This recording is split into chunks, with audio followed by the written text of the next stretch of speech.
The morning sun streamed through the windows of Gate 14 at Seattle-Tacoma International Airport as passengers for Flight 2187 gathered their belongings. Among them was Thomas Reynolds, a business consultant heading home after a week-long conference.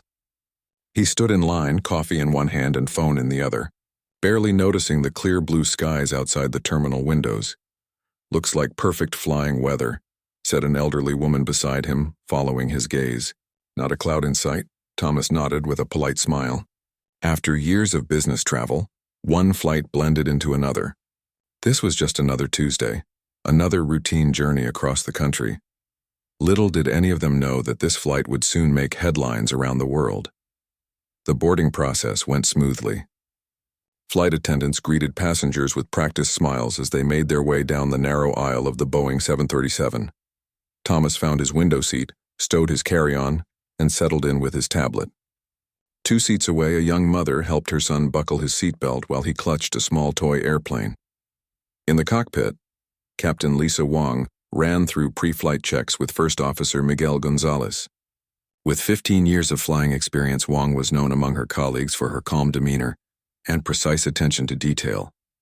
"Systems check complete," Gonzalez confirmed, flipping switches on the overhead panel. "Weather report shows clear conditions all the way to Chicago," Wong noted, reviewing the flight plan one last time. "Should be a smooth ride." The plane pushed back from the gate right on schedule. As they taxied toward the runway, the flight attendants performed their safety demonstration to a largely indifferent audience. Thomas barely looked up from his email. The young boy across the aisle watched with wide-eyed fascination as the attendants showed how to use the oxygen masks. 20 minutes later, they were airborne, climbing steadily through the morning sky. The seatbelt sign dinged off at 10,000 feet, and the cabin crew began preparing for beverage service. "Beautiful day up here," Gonzalez remarked as they leveled off at their cruising altitude of 30,000 feet. The sky stretched endlessly blue above them, the landscape of the Pacific Northwest spreading out below. Wong nodded in agreement. She had always loved this part of the flight, when everything settled into the peaceful routine of cruising. She took a moment to appreciate the view before returning her attention to the instruments. 2 hours into the flight, as they passed over the eastern edge of Montana, First Officer Gonzalez noticed something unusual on the horizon. "Is that weather?" he asked, pointing to a dark mass in the distance. Captain Wong frowned and checked the radar. "Nothing showing on weather systems." She leaned forward, squinting at the approaching shape. "That's strange." The mass was moving, shifting in a way clouds simply didn't. As it drew closer, their confusion turned to disbelief. "Birds," Wong said incredulously. "Thousands of them." In the passenger cabin, Thomas was half dozing when he noticed a shadow pass over the sun. He glanced out his window and froze. A massive flock of birds, unlike anything he'd ever seen, filled the sky ahead of them. They moved as one organism, a living cloud that stretched across the horizon.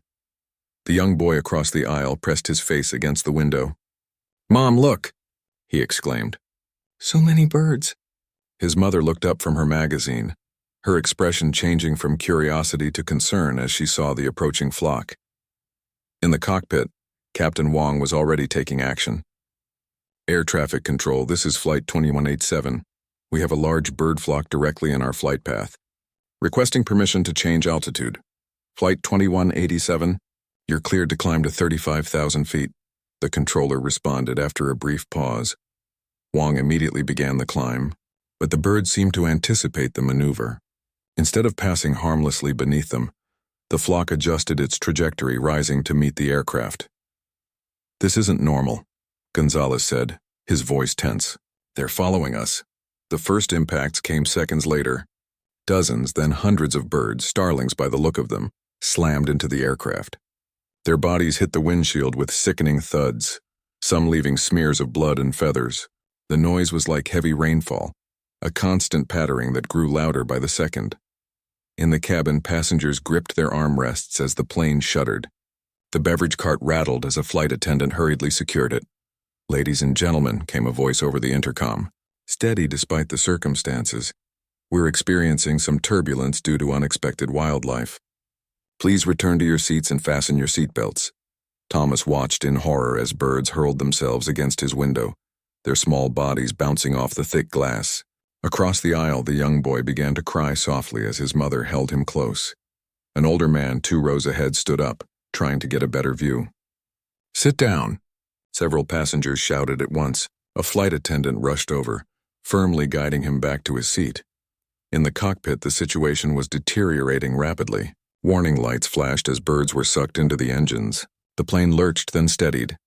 "Engine 1 showing decreased performance," Gonzalez reported, his fingers flying over controls. Captain Wong keyed the radio again. "Mayday, mayday, mayday. Flight 2187 experiencing multiple bird strikes. Engine damage suspected. Requesting immediate vectors to nearest suitable airport." The controller's response was immediate. "Flight 2187, turn right heading 050. Billings Logan International is 80 miles from your position. Emergency services will be standing by." Wong acknowledged and began the turn, but the birds followed, continuing their relentless assault. The flock seemed to thicken around them as if deliberately targeting the aircraft. "This isn't random," she said, her voice low enough that only Gonzalez could hear. "They're attacking us." Through the cockpit window, they could see birds actively changing direction to intercept them, moving with a coordinated precision that defied natural explanation. The cabin lights flickered as Engine 2 began to struggle. The plane dropped several hundred feet before Wong could stabilize it, causing screams from the passengers. "Engine 2 parameters critical," Gonzalez reported. His usual calm professionalism was intact, but sweat beaded on his forehead. Wong made a quick decision. "We need to descend now. Prepare for emergency landing procedures." She switched to the passenger announcement system. "This is your captain speaking. Due to a mechanical issue, we will be making an unscheduled landing at Billings. Please remain calm and follow all crew instructions." Thomas felt his heart pounding as the plane began a steep descent. The birds continued their attack, their bodies thumping against the fuselage like hail. The young boy across from him had stopped crying and was now watching with an eerie stillness. His toy airplane clutched tightly against his chest. A flight attendant moved through the cabin, her voice steady as she repeated safety instructions. "Bend forward, hands on ankles. Glasses off, high heels off. Stay in brace position until the plane comes to a complete stop." The birds seemed most concentrated around the engines and cockpit, as if they knew exactly where to strike to cause maximum damage. Through his window, Thomas could see one engine now streaming a thin trail of smoke. Captain Wong fought to keep the aircraft stable as they descended through 15,000 feet. The bird impacts lessened as they got closer to the ground, but the damage was already done. Warning indicators showed both engines severely compromised. "Hydraulic pressure dropping," Gonzalez warned. "Switching to backup systems," Wong responded, her hands moving with practiced efficiency. On the ground, emergency crews raced to positions along the runway at Billings Logan International. Air traffic controllers cleared all other aircraft from the area, creating an empty corridor for Flight 2187's approach. As the plane broke through the cloud layer at 5,000 feet, the passengers could see the airport below. Some gripped hands with strangers, others sat in silent prayer. Thomas found himself mentally reviewing the safety card instructions he had ignored countless times before. "Prepare for landing." Wong's voice came over the intercom. "Brace, brace, brace." The damaged aircraft lined up with the runway, descending steadily. Behind them, the massive flock of birds had finally broken off their attack, circling at a distance as if observing the results of their handiwork. In those final moments of descent, as the ground rushed up to meet them, one question echoed through the minds of everyone aboard. Why had those birds attacked them? What could possibly explain such unnatural behavior? The answers would prove far more disturbing than anyone could imagine. The wheels of Flight 2187 slammed against the runway at Billings Logan International Airport. The impact jolted everyone forward against their seatbelts. Captain Wong fought with the controls, struggling to keep the damaged aircraft centered on the tarmac as it sped forward, engines screaming in protest. "Reverse thrust," she commanded, her voice tight with concentration. First Officer Gonzalez complied immediately, but the response from the engines was uneven. The plane shuddered and began to veer slightly to the left. "Compensating," Wong said, making split-second adjustments. The passengers felt the aircraft fishtail slightly as it continued its desperate race down the runway.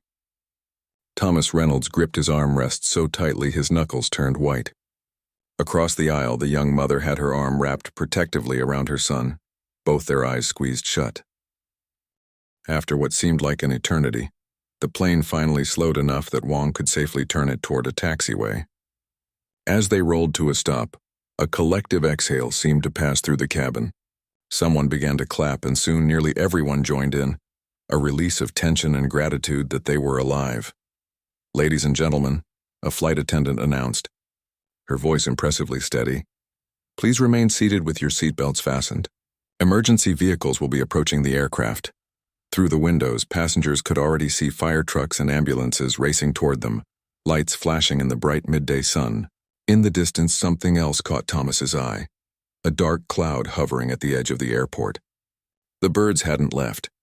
They were circling, watching. In the cockpit, Wong and Gonzalez ran through emergency shutdown procedures while communicating with the tower. Flight 2187. "Confirm all engines are shut down and emergency slides will not be deployed," the controller requested. "Confirmed," Wong replied. "We're stable. No fire or immediate danger detected. Request stairs and buses for passenger evacuation." "Copy that. Equipment is on the way. Be advised. Wildlife Control is also responding. That bird flock is still in the vicinity." Wong glanced out the side window. The massive swarm of starlings was maintaining a distance of about half a mile, wheeling and turning in the sky like a living storm cloud. "Have you ever seen anything like this?" Gonzalez asked quietly. Wong shook her head. "Never. Birds avoid planes. They don't chase them." Outside, airport personnel in bright yellow vests were positioning mobile stairs against the aircraft's forward door. Emergency medical teams stood by, ready to treat any injuries. The lead flight attendant picked up the intercom. "We will be disembarking shortly via the normal exits. Please leave all personal belongings behind and proceed calmly toward the front of the aircraft when instructed." Thomas peered out his window again at the ominous flock of birds. There was something deeply unsettling about the way they moved. Too coordinated, too purposeful. Next to him, a middle-aged woman followed his gaze. "Those birds," she whispered. "They're watching us."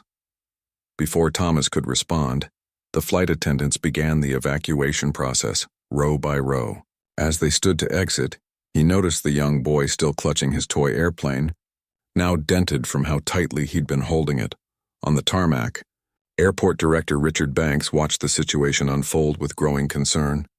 Beside him stood Dr. Anita Patel, the Regional Wildlife Management Coordinator who'd been called in when the emergency was first reported.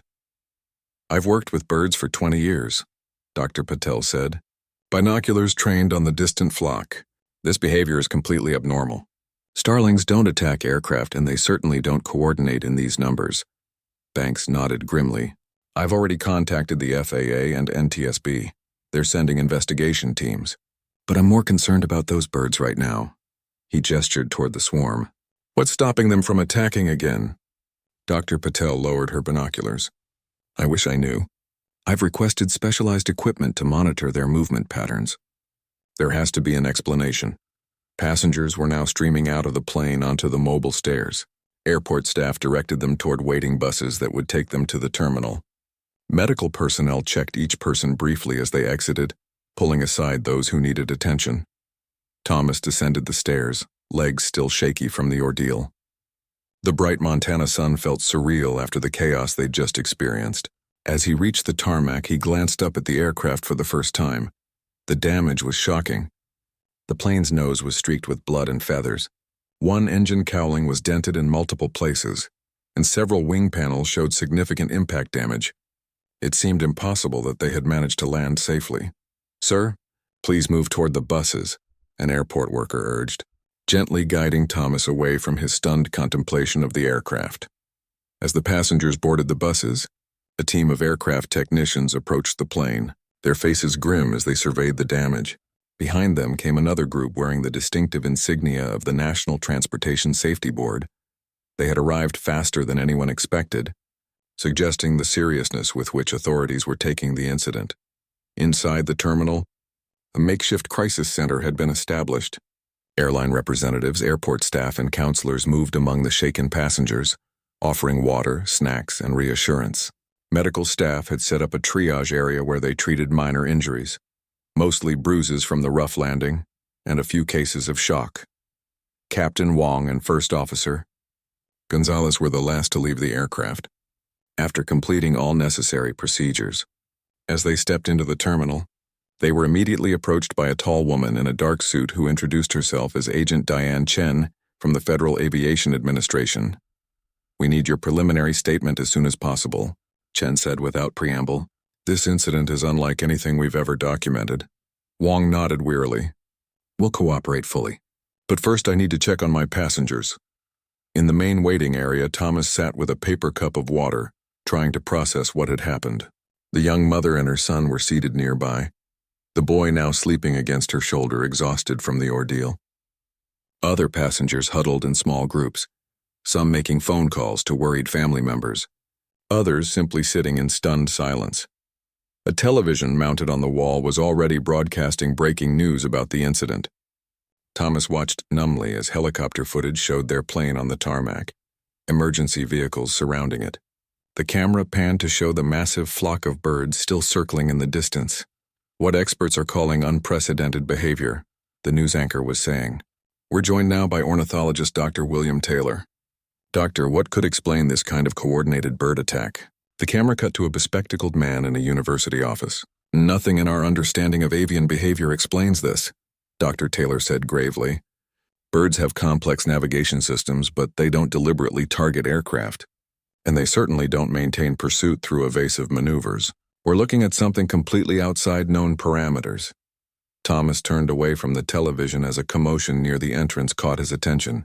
A group of people in white hazmat suits was entering the terminal, pulling equipment cases behind them. "Who are they?" someone nearby asked. "CDC," replied an airport worker. "They're worried about disease." The word sent a ripple of fresh anxiety through the waiting passengers. Disease? Could the birds' behavior be explained by some kind of infection that affected their brains? Outside, the situation was growing more complex. The bird flock had split into smaller groups that were now circling different parts of the airport. Police sharpshooters had taken positions on several rooftops, though no one had yet given the order to fire. Dr. Patel stood with a team of wildlife experts who had arrived from nearby universities and conservation agencies. They had set up sophisticated monitoring equipment, including thermal imaging cameras and directional microphones. "There's a pattern to their movements," one researcher noted, studying a computer screen displaying real-time data. "It's almost as if they're scanning the airport or looking for something specific," Dr. Patel added. Back in the terminal, Captain Wong had finished her initial debriefing with FAA officials and now moved among the passengers, checking on their well-being. When she reached Thomas, she paused. "You were in 14A, correct?" she asked. "Window seat port side." Thomas nodded, surprised she would remember such a detail. "Did you notice anything unusual about the birds' behavior from your vantage point?" He thought back to those terrifying moments.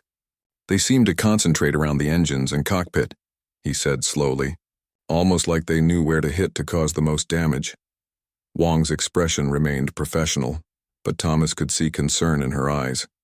"Thank you. That matches other observations."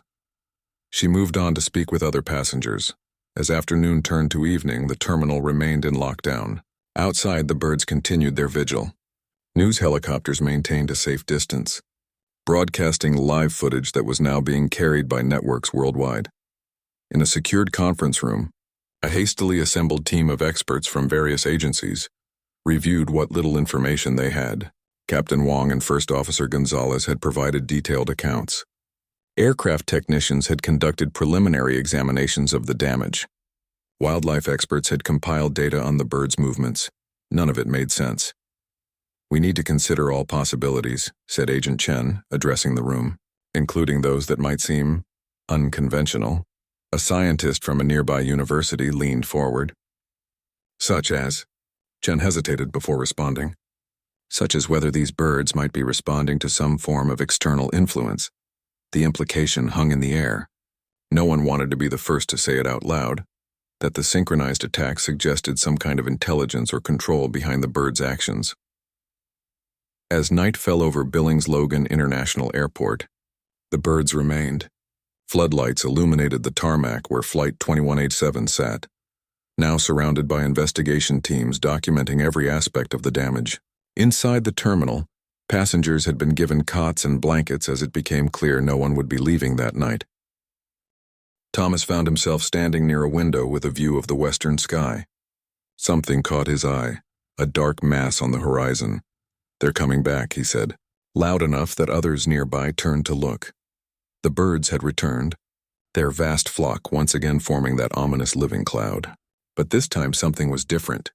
Instead of circling or attacking, they formed a distinct pattern in the sky, almost an arrow shape pointing northwest.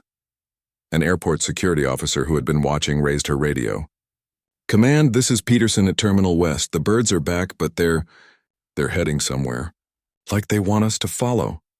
Outside in the mobile lab, the team had reached the same conclusion.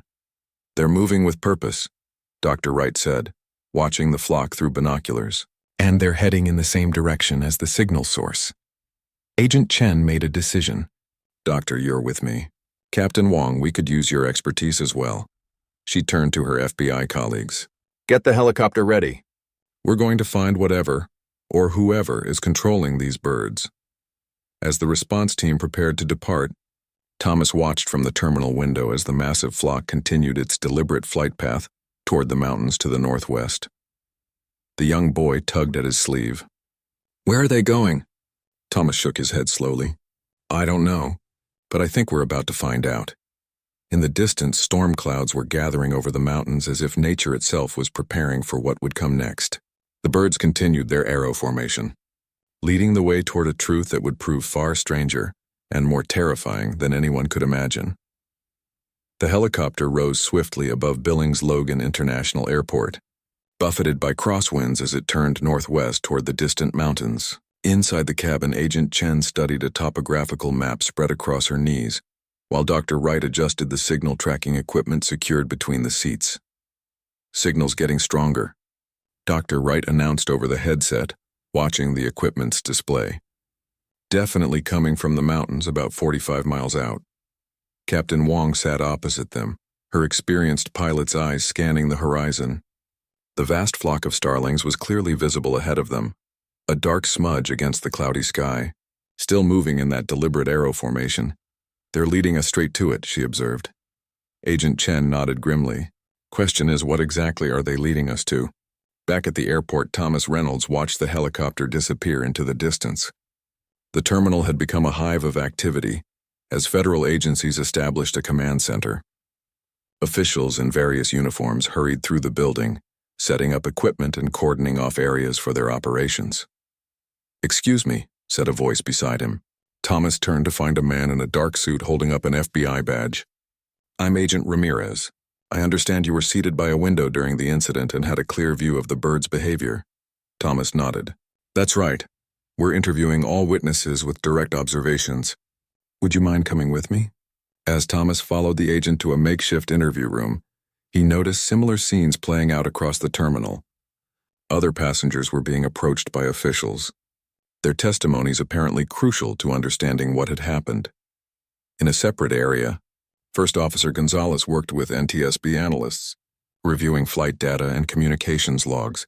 The young mother and her son had been taken to a quiet room where a child psychologist spoke gently with the boy, who had begun drawing pictures of the birds with remarkable detail. Meanwhile, the helicopter continued its flight toward the mountains, following both the bird flock and the strengthening signal. The landscape below changed from flat farmland to rolling hills, and finally to the rugged foothills of the Beartooth Mountains. Patches of snow dotted the higher elevations despite the late spring season. "There," Dr. Wright said, suddenly pointing. "The birds are descending." Indeed, the flock had begun to spiral downward toward what appeared to be a clearing in the dense forest. As the helicopter drew closer, they could make out a structure, a large, modern building with a sprawling compound surrounded by a high fence. "Get me visuals on that," Agent Chen ordered. The pilot adjusted their course, bringing them to a safe observation distance, while the tactical officer operated a high-powered camera mounted on the helicopter's nose. The images appeared on a screen inside the cabin. "It's a research facility," Dr. Patel said, studying the footage. "Look at the satellite dishes and antenna arrays. No visible markings or signage," Chen noted. "No logos, no flags, nothing to indicate who operates it." Captain Wong frowned. "It's not on any aviation charts. I've flown over these mountains dozens of times and I've never seen this place before." The camera zoomed in further, revealing more details. The compound appeared largely deserted. No vehicles moved in the parking areas, and no personnel were visible on the grounds. Most tellingly, several doors stood open, swinging in the mountain breeze. "It looks abandoned," Dr. Wright said. "Recently abandoned." The birds, however, showed no hesitation. The entire flock, thousands of starlings, descended to perch on every available surface of the main building.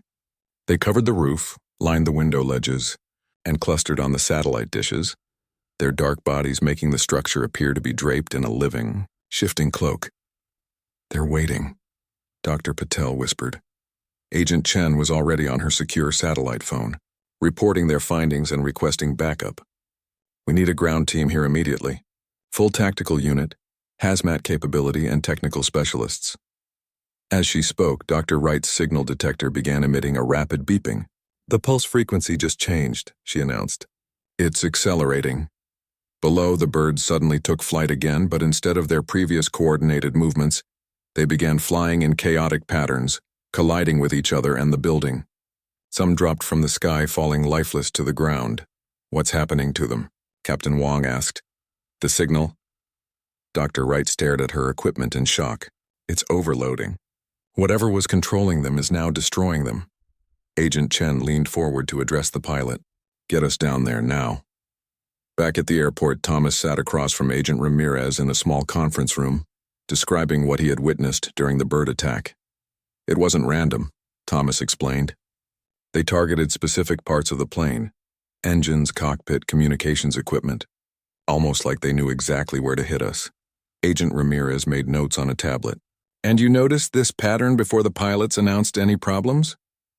"Yes, I remember thinking it was strange even before I felt the plane shudder." The agent was about to ask another question when his phone buzzed. He checked the message, his expression changing subtly. "Mr. Reynolds, thank you for your time. Please remain available for follow-up questions." He stood abruptly and left the room. Through the glass wall of the conference room, Thomas could see similar scenes playing out in other interview areas. Agents suddenly called away, leaving confused witnesses behind. Something had happened. In the mountains, the helicopter had landed in a clearing about 100 yards from the compound's main gate. Agent Chen led a cautious approach, weapon drawn, with Captain Wong, Dr. Wright, and Dr. Patel following behind. The tactical officer brought up the rear, scanning for threats. The birds continued their erratic behavior overhead, many now falling lifeless around them. The ground near the facility was already littered with small dark bodies. "The gate's been forced," Chen noted as they reached the perimeter fence. The heavy security gate hung from one hinge, its electronic lock destroyed. Inside the compound, they moved carefully toward the main building. The entrance doors stood wide open, papers scattered across the threshold as if someone had left in a hurry. "Hello?" Chen called out. "Federal agents. Anyone here?" Only silence answered them. They entered a spacious lobby with modern furnishings and bare walls. No company logo, no identifying information of any kind. Just sleek, anonymous design that could have belonged to any high-tech corporation. "This way," Dr. Wright said, her signal detector leading them down a corridor. "Whatever's broadcasting that pulse is coming from below us." They found the elevator inoperable, but a stairwell led them down 3 flights underground. Each floor they passed showed signs of hasty abandonment. Computer screens still glowing with data, coffee cups half full on desks, chairs pushed back as if their occupants had stood up and walked away mid-task. Finally, they reached a set of heavy security doors labeled simply, "Project Starling." The doors had been propped open with a fire extinguisher. "Stay behind me," Chen instructed, leading the way into a vast laboratory space. The room was dominated by a central control station surrounded by various equipment racks and monitoring stations. Along one wall, a large glass window revealed a second room containing what appeared to be aviary enclosures, now empty, their doors standing open. Dr. Wright moved immediately to the control station. "This is it. This is the source of the signal." The main screen displayed a pulsing waveform and a countdown timer with less than 3 minutes remaining. "It's some kind of termination protocol," Dr. Patel said, studying the display. "I think it's designed to destroy the evidence." "The birds," Captain Wong realized. "It's killing all the birds that were part of the experiment." Dr. Wright was already working at the keyboard trying to access the system.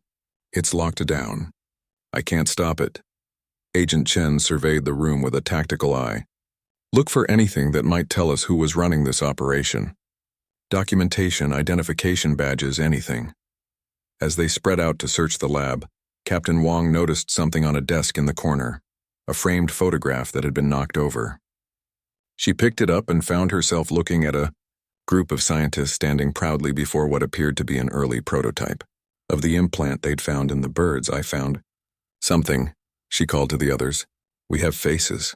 Before she could bring the photo over, a loud alarm began blaring throughout the facility.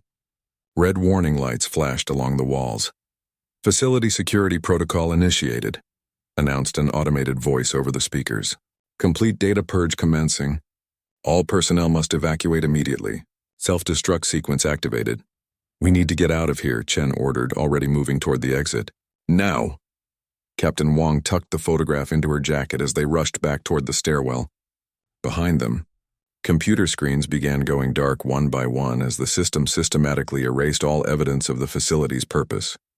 They reached the ground floor just as sprinklers activated throughout the building, dousing papers and equipment with water. Outside, the few remaining birds had fallen silent, their tiny bodies scattered across the compound. Move, Chen shouted as they ran toward the helicopter. We have less than 2 minutes. As they reached the clearing and climbed aboard, the pilot already had the rotors spinning. They lifted off just as the first explosion rocked the facility, smoke billowing from underground vents. More detonations followed, each more powerful than the last, until the main building collapsed inward upon itself. Rising higher, they watched as the entire compound was systematically destroyed, leaving nothing but smoking rubble. It was as thorough and methodical as the bird attack had been, designed to eliminate all evidence of what had occurred there. They knew we were coming, Agent Chen said grimly, watching the destruction below. They triggered this remotely as soon as they realized the birds had led us here. Captain Wong pulled out the photograph she had salvaged. Not all the evidence, she said, handing it to Chen. We have their faces now. Chen studied the image carefully. And one of them looks very familiar, she said, pointing to a man at the center of the group. Dr. James Harlow. He was a leading researcher in neural interfaces for the Defense Department until he disappeared 6 months ago. Everyone thought he had defected.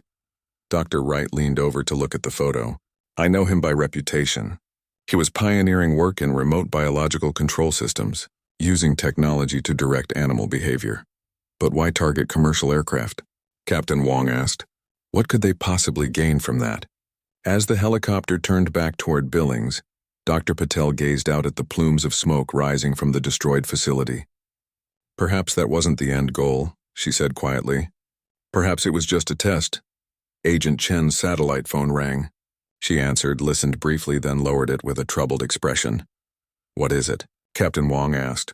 That was headquarters, Chen replied. They've identified Harlow on security footage from an airport in Canada, boarding a private plane 3 hours ago. She looked at each of them in turn. He wasn't alone, and he was carrying a case similar to the one we saw in the lab. As the helicopter continued its flight back to civilization, the implications hung heavy in the air between them. Whatever had happened at that facility, whoever was behind it, it wasn't over. In fact, it might just be beginning. 3 days after the incident that forced Flight 2187 into an emergency landing, Thomas Reynolds sat in a secure briefing room at FBI headquarters in Washington, D.C. He hadn't expected to find himself here when he boarded that flight in Seattle, yet somehow he'd become entangled in something far bigger than a simple bird strike. Across the table sat Captain Wong and First Officer Gonzalez, both looking more rested than when he'd last seen them. Beside them were Dr. Wright, the ornithologist who'd discovered the implants, and Dr. Patel, the wildlife expert. Agent Chen stood at the head of the table arranging documents. Thank you all for coming, Chen began. What I'm about to share is classified. You're here because you were directly involved and because we need your expertise to understand what we're dealing with. She dimmed the lights and activated a wall screen showing the photograph recovered from the mountain facility. This was taken 18 months ago at a private research installation in Nevada. The man in the center is Dr. James Harlow, formerly with DARPA's Neural Engineering Division. The image showed a tall, thin man in his 50s with intense eyes and a serious expression. He stood surrounded by other scientists, all looking proudly at a small device held in Harlow's palm. Harlow was leading a classified project studying remote neural control of animals for reconnaissance purposes, Chen continued. The idea was to use birds with minimally invasive implants to gather intelligence in areas where conventional drones would be noticed. Military application? Captain Wang stated rather than asked. Chen nodded. Initially, yes. But Harlow's team hit roadblocks. They could achieve basic directional control, but nothing sophisticated enough for military use. 6 months ago, Harlow reportedly became disillusioned with the program's slow progress and disappeared. His entire research team vanished with him. And then they built that facility in the mountains, Thomas said. Not exactly, Chen replied, changing the screen to show a grainy satellite image. Our intelligence suggests they were recruited by a private military contractor called Nexus Strategic Solutions. Nexus provided them with resources far beyond what they had with DARPA, funding, equipment, and most importantly, freedom from oversight.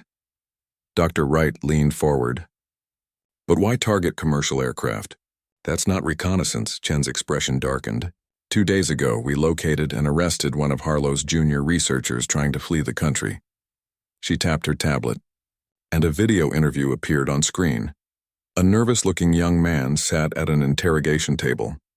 It wasn't supposed to be like this, he was saying. Dr. Harlow designed the program as a proof of concept, not for actual deployment. He just wanted to show what was possible. What was possible? Asked an off-screen interrogator. Weaponized wildlife, the man replied, his voice barely above a whisper. Birds are everywhere. No one notices them. If you could control them with enough precision to disable specific targets, like aircraft, the interrogator pressed, like anything. Aircraft, power stations, public gatherings. The birds would be the perfect delivery system. Completely deniable, nearly impossible to defend against. Chen paused the video. According to this witness, Nexus saw the potential immediately. They pushed Harlow to accelerate the program to make it combat-ready. And the attacks on the planes? Thomas asked. Field tests, Chen said grimly. They wanted to see if they could disable commercial aircraft in controlled circumstances. Your flight and the others were chosen specifically because they were over sparsely populated areas and had experienced flight crews. She nodded toward Captain Wang. They didn't want casualties. Just proof that their system worked. Captain Wang's expression remained professional, but her eyes flashed with anger.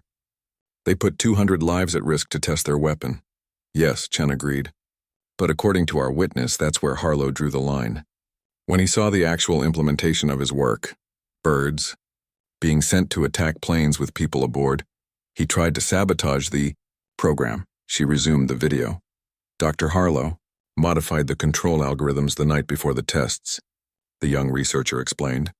He programmed the birds to attack in a way that would damage the planes but still allow them to land safely. And he built in a signal beacon that would activate after the attack, leading us straight to their facility, Dr. Patel realized. Exactly, Chen confirmed. Harlow wanted to be caught. He wanted to expose what Nexus was doing, but someone at Nexus discovered his sabotage before we could apprehend them. They triggered the self-destruct protocol and fled with whatever research they could salvage. Thomas tried to process this information. So the birds attacking our plane. Was Harlow trying to save you in his own way, Chen finished, by making sure the attack was survivable and would lead authorities to the operation. The room fell silent as they absorbed the implications. Finally, Dr. Wright spoke. Where is Harlow now? Chen's expression was grim. That's our most pressing concern. Our last intelligence placed him in Zurich, still accompanied by Nexus operatives. We don't know if he's cooperating or being coerced. She changed the display again, showing technical schematics of the bird implant. What we do know is that these devices represent a significant evolution of the original design. They're smaller, more sophisticated, and capable of far more precise control than what was documented in the DARPA program. Could they control other animals? First Officer Gonzalez asked. Larger ones? That's one of our concerns, Chen acknowledged. Our technical team believes the same principles could potentially be applied to any vertebrate species, scaled accordingly. The implications hung heavy in the air. Dr. Patel broke the silence. There are over 400 billion birds in the world, she said quietly. They cross every border, inhabit every continent. If this technology were fully deployed, she didn't need to finish the thought. Everyone in the room could envision the possibilities. Flocks of birds descending on power grids, disrupting communications, creating chaos in populated areas. An invisible army that could strike anywhere without warning. So what happens now? Thomas asked. Chen straightened her posture. As of this morning, this is a top priority for national security. A joint task force has been established with our international partners. We're tracking financial transactions linked to Nexus, monitoring known associates, and developing countermeasures for the technology. She turned to address each of them directly. Your involvement in this briefing is not accidental. We need your help. Dr. Wright, Dr. Patel, your expertise in avian biology and behavior is crucial to understanding the limitations of this system. Captain Wang, First Officer Gonzalez, your experience during the attack provides vital data on how the birds operate in real-world conditions. Finally, she looked at Thomas. Mr. Reynolds, your observations from inside the cabin offer a perspective none of our other witnesses had. You noticed patterns that even the flight crew couldn't see. Thomas felt a weight of responsibility settle on his shoulders. What had begun as a routine business trip had somehow placed him at the center of an international security crisis. What can I do? He asked simply. Before Chen could answer, an aide entered the room and handed her a tablet. She read the screen quickly, her expression shifting from concern to determination. We've got him, she announced. Facial recognition picked up Harlow at a private medical facility in Geneva. And he's alone, no sign of his Nexus handlers. Is he trying to run? Captain Wang asked. I don't think so, Chen replied, studying the information. The facility specializes in neurosurgery. She looked up, meeting their questioning gazes. I think he's trying to ensure Nexus can't use him to continue the project. By doing what? Thomas asked, though he suspected he already knew the answer. By removing the one thing they need most, his knowledge. The facility specializes in targeted memory procedures. The revelation landed heavily. Harlow was attempting to erase his own research from his mind, rather than let it be weaponized further. How soon can we reach him? Dr. Wright asked. A team is already en route, Chen replied. If we can get to him before the procedure, his cooperation could be the key to shutting down this entire operation. As the briefing concluded and they prepared to join the mission to Geneva, Thomas found himself standing next to Captain Wang near the window overlooking the capital. When I boarded your flight, he said, I was worried about missing a client meeting in Chicago. Seems ridiculous now. Wang nodded thoughtfully. I've been flying for 15 years.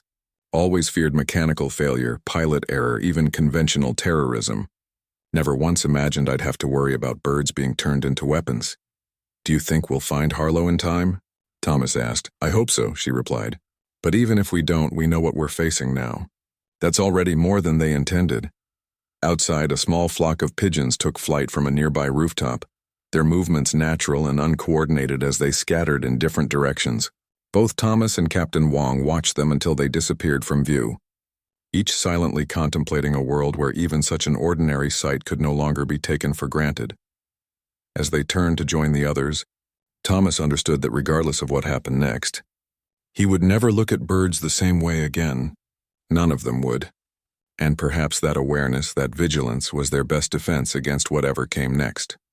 The birds had attacked their plane and forced them down, but in doing so, they had also exposed a truth that might just save countless others. In his own twisted way, Dr. Harlow had accomplished exactly what he intended. The world now knew what was possible. The question that remained was whether that knowledge would be enough to stop what had been set in motion, before the skies themselves became weaponized.